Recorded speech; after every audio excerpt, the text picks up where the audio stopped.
Hello, good morning बच्चों। हमारे exercise 6.4 में क्वेश्चन नंबर 3 तक कंप्लीट हो चुके थे। आज हम क्वेश्चन नंबर 4 स्टार्ट कर रहे हैं। फोर्थ क्या है हमारे पास में, the area of two similar triangles are equal, prove that they are congruent. क्या करना है हमारे पास में कि अगर दो ट्रायंगल्स का एरिया इक्वल है तो हमें प्रूफ करके दिखाना है कि वो क्या होगी, कॉन्ग्रुएंट होगी। ठीक है, तो दो ट्रायंगल सिमिलर है तो मैंने दो ट्रायंगल ले लिए यहाँ पे, एक ट्रायंगल ले लिया यहाँ पे ABC। आप अपनी मर्जी से कोई भी दो ट्रायंगल ले सकते हो। ठीक है, ये हो गई ABC एंड दूसरी हमने ले ली PQR। ठीक है, तो हमें गिवन क्या है, हमने मान लिया कि let the two triangle be ABC and दूसरी हमने कौन सी ली है, PQR। तो मेरे पास क्या जाएगा, अकॉर्डिंग टू क्वेश्चन क्या हो गया मेरे पास में कि triangle ABC similar to triangle PQR पे दोनों सिमिलर है, और अगर दोनों सिमिलर है तो इनका एरिया भी इक्वल दे रखा है। तो area of triangle ABC is equals to में एरिया ऑफ ट्रायंगल PQR। अगर देखो ये दोनों इक्वल हैं, अगर मैं इसको इधर अपोन में लेके आऊं तो क्या आ जाएगा मेरे पास में कि area of triangle ABC upon में एरिया ऑफ ट्रायंगल PQR। इधर क्या रह गया, मान लो इधर 1 है, ये इनटू में है, इधर किस में आ जाएगा, डिवाइड में आ गया मेरे पास में, तो इधर क्या बच गया 1। अगर मेरे पास में दोनों एरिया 1 के इक्वल है, इसका मतलब जो इनकी साइड्स का रेशियो था, हमने पीछे थ्योरम करी थी, इनके साइड्स का रेशियो स्क्वायर के इक्वल हो जाएगा। कितना आ जाएगा हमारे पास में कि AB का स्क्वायर अपोन में PQ का स्क्वायर इजिकल्स टू में दूसरी साइड कौन सी आ गई, BC अपोन में QR का स्क्वायर, एंड थर्ड कौन सी हमारे पास में AC अपोन में PR का स्क्वायर। किसके इक्वल है, 1 के इक्वल। तो अगर देखो मैं इसको लेके चलूं कि AB का स्क्वायर अपोन में PQ का स्क्वायर इजिकल्स टू में क्या है 1। अगर मैं स्क्वायरिंग बोथ साइड करती हूँ तो कोई फर्क नहीं पड़ेगा, क्योंकि 1 का स्क्वायर कितना होता है, 1 ही होता है। तो यहाँ से क्या आ जाएगा मेरे पास में AB अपोन में PQ इजिकल्स टू में 1, और क्या बन गया AB इजिकल्स टू में PQ बन गया। यहाँ से AB इजिकल्स टू में PQ, सेम ऐसे ही यहाँ पे बनेगा और सेम ऐसे यहाँ पे बन जाएगा। तो क्या आ जाएगा यहाँ से मेरे पास में कि AB इजिकल्स टू में PQ इजिकल्स टू में BC, दूसरा ले लो BC इजिकल्स टू में QR, एंड तीसरा है AC इजिकल्स टू में PR। अब अगर मेरे पास इनकी साइड्स इक्वल आ गई दोनों ट्रायंगल्स की, तो मेरे पास में कॉन्ग्रुएंट हो जाएंगी। भी कॉन्ग्रुएंट के लिए हम क्या दिखाते थे, या तो उनकी साइड्स दिखाएंगे या उनके एंगल्स दिखाएंगे।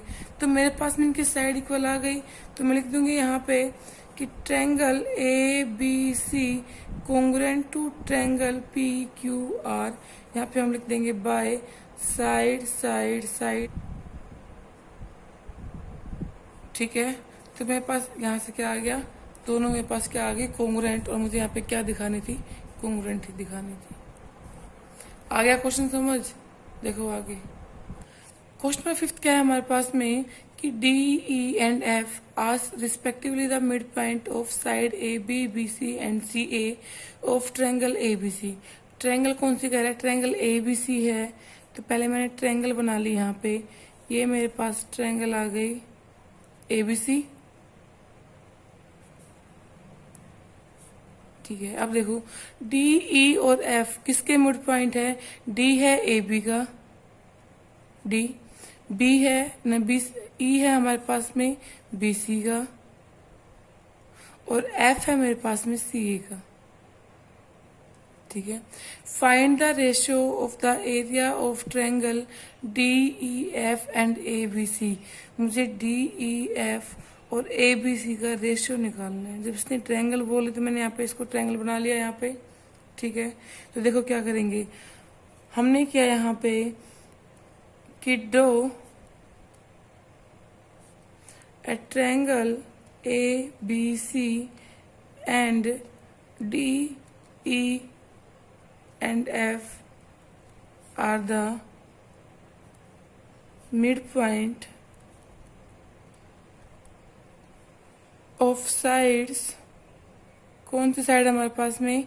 ए B, B C and C A respectively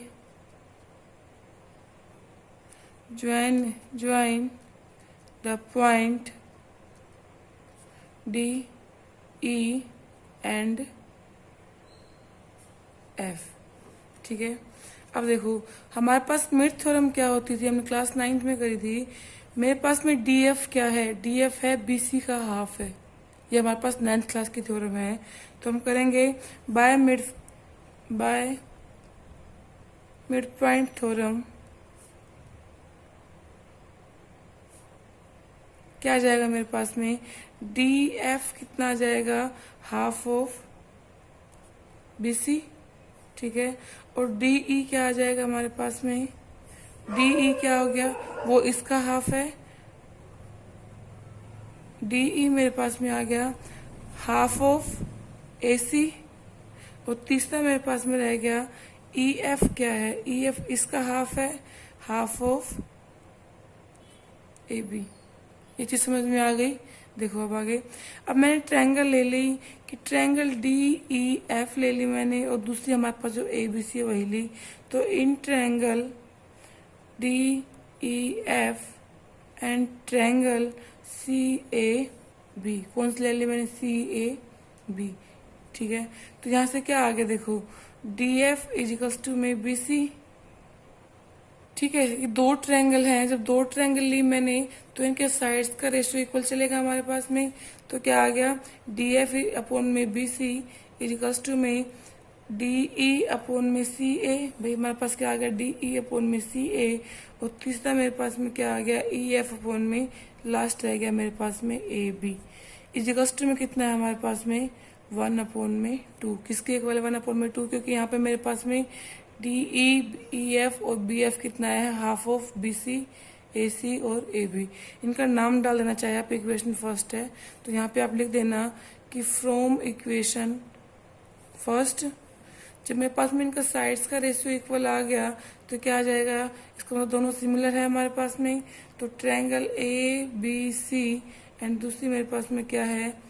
similar to triangle क्या है? D E F. ठीक है, तो अब क्या आ जाएगा हमारे पास? अब इनका एरिया निकालेंगे। तो area of triangle D E F upon में दूसरा हमारे पास में क्या है?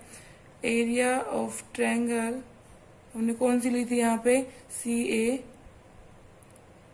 बी। कितना आ जाएगा हमारे पास में? डी ई का स्क्वायर अपॉन में सी ए का स्क्वायर। जब इनका एरिया निकालेंगे तो क्या आ जाएगा हमारे पास में? डी ई का स्क्वायर अपॉन में सी ए का स्क्वायर। हम कोई भी एक साइड ले लेंगे, हम ये और ये भी ले सकते हैं। ठीक है, हम ये और ये भी ले सकते हैं, ये और ये भी ले सकते हैं। ठीक है, तो मैंने एक ली यहाँ पे कि डी ई का स्क्वायर इजिकल्स टू में सी ए का स्क्वायर। ठीक है, तो यहाँ पे डाल देना कौन सी थ्योरम यूज करी है आपने? यूजिंग थ्योरम कौन सी? Of area of similar triangle. ठीक है, तो यहाँ से कितना हमारे पास? डी ई अपॉन में सी ए किसके इक्वल है? 1/2 के। तो यहाँ से क्या आ जाएगा कि area of triangle D E F upon में area of triangle C A B क्या आ जाएगा यहाँ से? ये कितना है? किसके इक्वल था? 1/2 के इक्वल है, 1/2 के। तो यहाँ पे आ गया 1/2 का स्क्वायर। कितना बन जाएगा यहाँ से? 1/4। तो मेरे पास में इनका रेशियो क्या आ जाएगा? इनका रेशियो आ जाएगा 1/4। उसमें 7th क्या है हमारे पास में कि prove that the area of an equilateral triangle described on one side of a square is equal to the half of the area of an equilateral triangle described on one of its diagonal. देखो square है हमारे पास में, मैंने ले लिया यहाँ पे एक स्क्वायर। साइड्स क्या ले ली इनकी, ए और ए। ठीक है, तो यहाँ पे हमारे पास में क्या कह रहा है, एक ट्रायंगल बनेगी। तो मैंने यहाँ से क्या कह रहा है हमारे पास में कि the area of an equilateral triangle described on one side of square is equal to the half of the area of an equilateral triangle. तो यहाँ से मैंने एक वो बनाई यहाँ पे, इसके जो ये मेरे पास ये लाइन है ना, ये इधर गई, मान लो ये है मेरे पास में। ठीक है, और एक मेरे पास में इक्विलेटरल ट्रायंगल यहाँ पे है, इसका ए है। तो हमने क्या लिया, देखो पहले हम लिखेंगे कि मैंने लिया कि let A B C D is be a square having sides of length A. भाई उन सब की लेंथ कितनी है, ए है मेरे पास में। ठीक है, अब इसके डायगोनल कितना आ जाएगा, देखो अगर मेरे पास में ये स्क्वायर में 90 राइट एंगल ट्रायंगल बनता है, 90 का बनता है हमारे पास यहाँ पे, इसका मतलब ये राइट एंगल ट्रायंगल हो गया। जब ये ए और ये ए है तो ये बी डी कितना आ जाएगा मेरे पास में। भाई पाइथागोरस थ्योरम ध्यान है, क्या होता था, ए का स्क्वायर प्लस ए का स्क्वायर इज इक्वल टू में हाइपो का स्क्वायर। तो कितना आ गया यहाँ से कि ए बी का स्क्वायर प्लस में ए डी का स्क्वायर इज इक्वल टू में डी बी का स्क्वायर। ए बी का स्क्वायर कितना है, ए स्क्वायर, ए बी का स्क्वायर कितना है हमारे पास में, ए डी का है ए स्क्वायर इज इक्वल टू में डी बी का स्क्वायर कितना बन गया, 2a का स्क्वायर इज इक्वल टू में डी बी का स्क्वायर। तो डी बी कितना जाएगा मेरे पास में, अंडर रूट 2a का स्क्वायर। तो ये a का स्क्वायर तो बाहर आ जाएगा, तो डी बी कितना बच गया मेरे पास में, a अंडर रूट 2। तो यहाँ से मेरे पास में कितना आ गया, a अंडर रूट 2। अगर ये a अंडर रूट 2 है तो इसके ही इक्विलेटरल ट्रायंगल बनी है ये वाली, तो ये कितना हो जाएगा, a अंडर रूट 2, और ये भी कितना हो जाएगा, a अंडर रूट 2। ये बात समझ में आ गई। अब मैंने कंस्ट्रक्ट किया कि नाउ कंस्ट्रक्ट, क्या कर दिया कि ट्रायंगल मेरे पास अब दो ट्रायंगल आ गई, कौन कौन सी हो गई, यहाँ पे इनके नाम दे दो कि ये है Q और ये है P। अब मेरे पास दो ट्रायंगल आ गई कि ए पी ए बी, ठीक है, सिमिलर टू ट्रायंगल कौन सी हमारे पास में, क्यू बी डी। ठीक है, तो यहाँ पे अगर दोनों ट्रायंगल मेरे पास कॉन्ग्रुएंट है, इसका मतलब इनके साइड्स का रेशियो स्क्वायर के इक्वल होगा। तो कितना आ जाएगा यहाँ से कि area of triangle P A B upon में area of triangle Q B D कितना आ जाएगा हमारे पास में। हम कोई भी एक साइड ले लेंगे, चाहिए दोनों ले लो, कि ए बी का स्क्वायर अपॉन में दूसरा, इसमें मेरे पास में क्या है, डी बी का स्क्वायर।